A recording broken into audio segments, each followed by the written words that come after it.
Hello, I'm Leo. I read an article about living with parents on my textbook.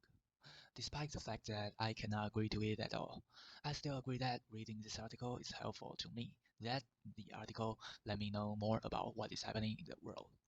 It was written by Sally Cuslow and Hannah Booth, published on Guardian News. In the first paragraph, the author took her own experience to give an example of young adults living with parents. After telling her experience, she gave out the statistics to illustrate that more young adults living with parents than before, and point out some possible reasons, including heavy mortgage, higher house prices, and so on.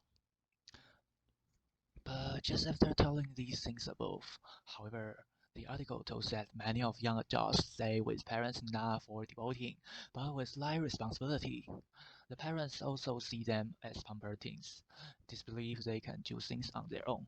Still, the article states that living with parents prevents kids from reaching maturity, since there are some lessons that one can only learn by oneself.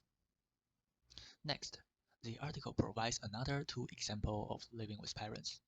The first example, Garrus, was unemployed. After that, he studied and got a degree, but still cannot find a job fit to him.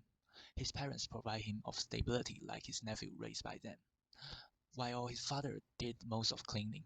He cleans after dinner and does laundry by himself. His father did not mind setting him up on his own and said that he likes Garrus around.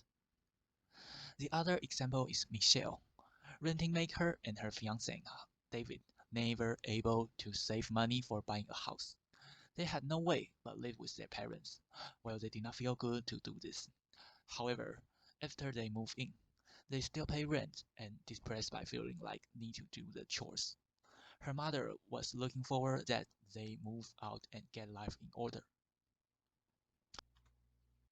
After reading this, my first reaction is feeling a little bit strange, but could not find out what made me feel strange. After a while of thinking, I realized that my question is that does wanting less people live with their parents show the respect of diversity? And that does living with parents really prevent adults from reaching maturity? Well, I think while the authors were writing this article, they may think that young adults living with parents may be prevented from maturity and should be prevented. But as my perspective, I would neither see it as a not good atmosphere, nor draw an equal between living with parents and being prevented from maturity. To sum up, I cannot completely support what the author stated.